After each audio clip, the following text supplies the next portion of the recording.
Hey guys, what's going on? Couple things I want to talk about today. The first thing I want to talk about is I'm pretty sure that Steel Fortress is bugged. After releasing my video yesterday talking about how Steel Fortress is my least favorite game design, I think it's terrible.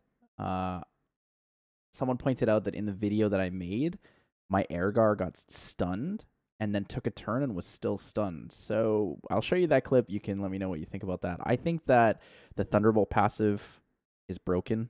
I think that it still 2-turn stuns you, but we'll have to see. You guys can pass your judgment on that yourself.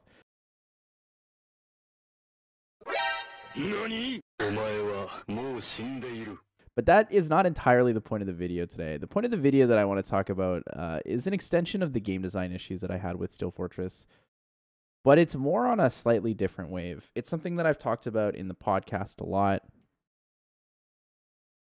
Also, I left that up, my bad. my face is supposed to be here. Hello, good to see you guys.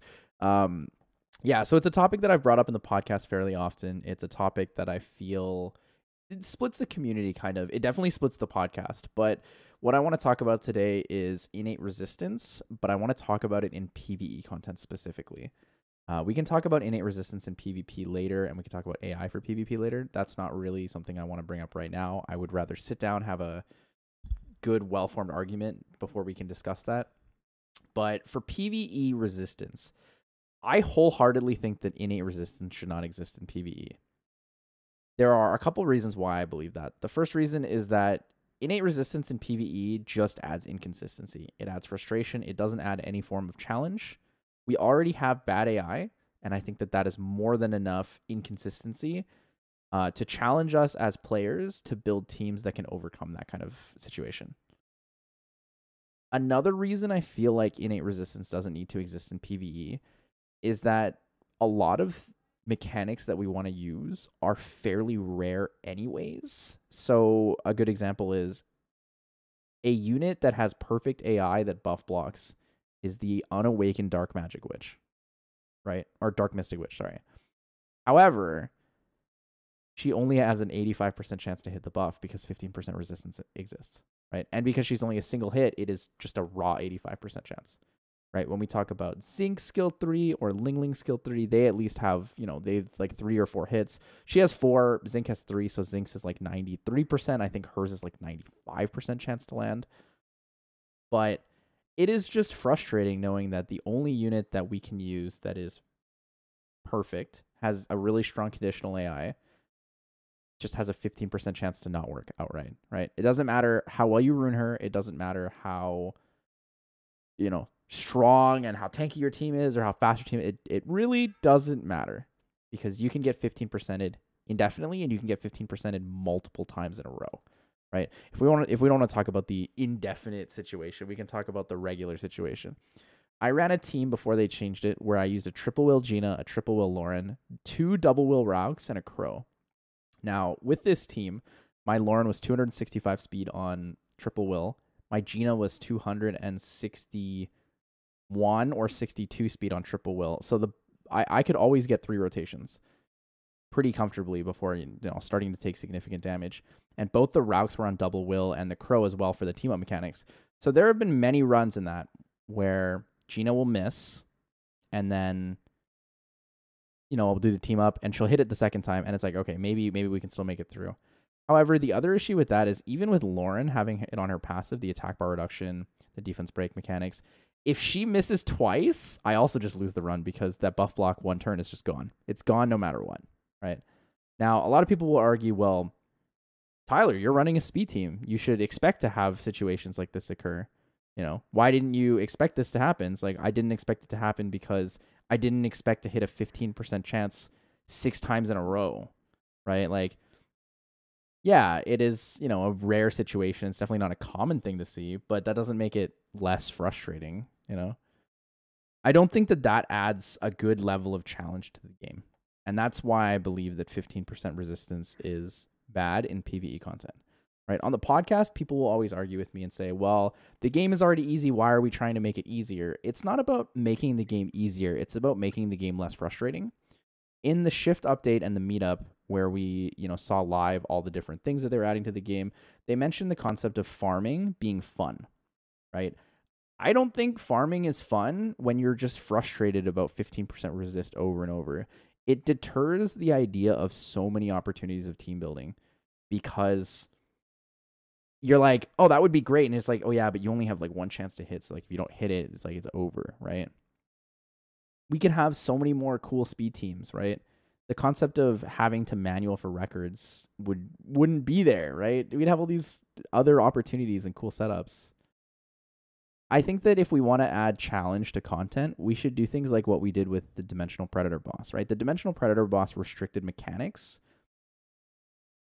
but it's not restricting consistency. It's not like, you know, it doesn't have a passive where it says your harmful effect rates are minus 30% chance or something, right? It's not like it has a built-in Nyx passive, right? The mechanic that they restricted was, you know, we don't want you to use team-up mechanics, so we're going to reduce the damage of your team-up mechanics. You can still use them. You can still lower your cooldowns with them. However, the damage output from them won't be so significant. So then you sit there and you say, okay, do I actually want to use a Rauk in this dungeon? Is it worth it? Maybe the Crow's worth it because Scar is still really strong. And it just makes you think about the game differently. And that's the kind of content that I appreciate and the kind of content that I want in the game. I want the challenge to come from restriction of mechanics or, you know, team building design. I don't want the challenge of the game to come from how inconsistent can we make something to frustrate all of our users? So I want your opinion on that. I want to know what you guys think between if it should exist at all, if 15% resist should exist at all in PvE content, if you think it's a necessary evil, if you think it's fine, if you think it's a good idea, whatever it is, let me know in the comments below. I'd be happy to discuss it. You're welcome to come to my stream and discuss it at any time as well. As you guys know, I always stream every day at 6 p.m. Pacific, 9 p.m. Eastern. But I digress. I am trying to look at this from two different perspectives, right? As a player who's been playing the game for 2,000 days, who regularly got G2 RTA, and now I'm a G1 player, and as well as a new player, right? I want to see like my friends who are just starting the game that I've convinced, like, hey, dude, we got Street Fighter arenas, you know, check out the game. Or, hey, you know, we just got a whole new content update. Like, I think this is a great time to check out the game. We just got 100 free summons, you know. Just try the summons and see if you like it. You know, maybe the content will hook you because the content in Summoners is actually good.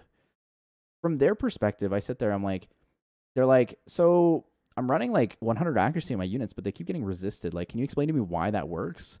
And my thought is, if I wasn't there, or if like Twitch, if they didn't, you know, they're not a Twitch user or they're not like a big YouTube user, like how would they ever know that the mechanics of innate resistance exist?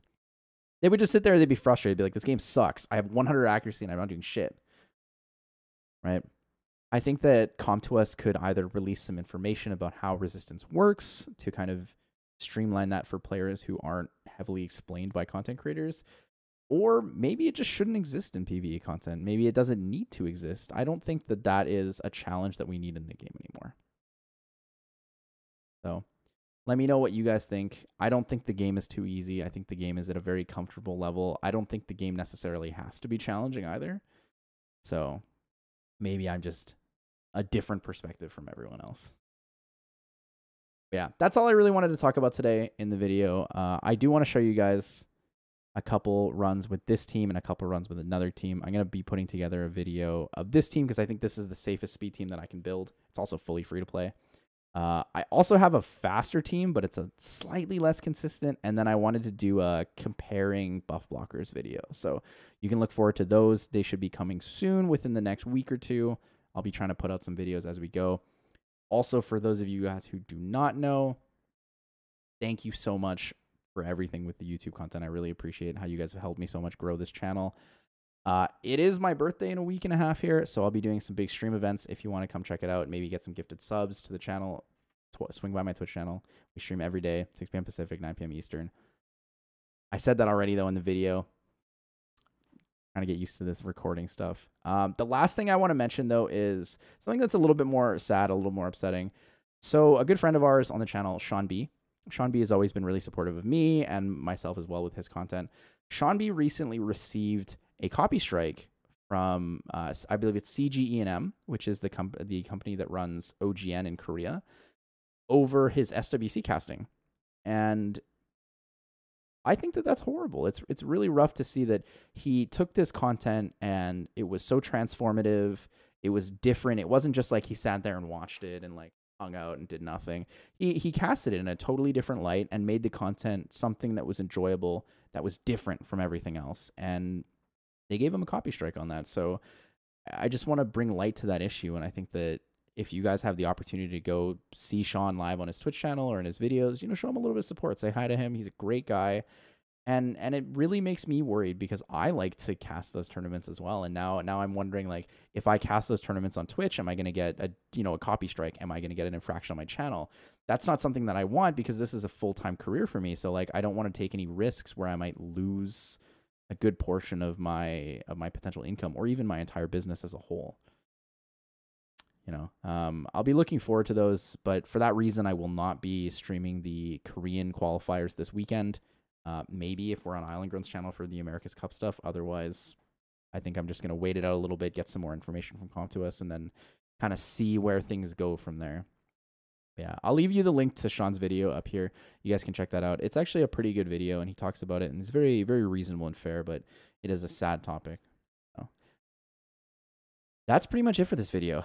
I am looking forward to putting together another video talking about Steel Fortress, getting shit going. Hopefully, we'll be able to get some teams out there for people. I know a lot of people have been trying different things, different units, especially with the new changes to the buff blockers.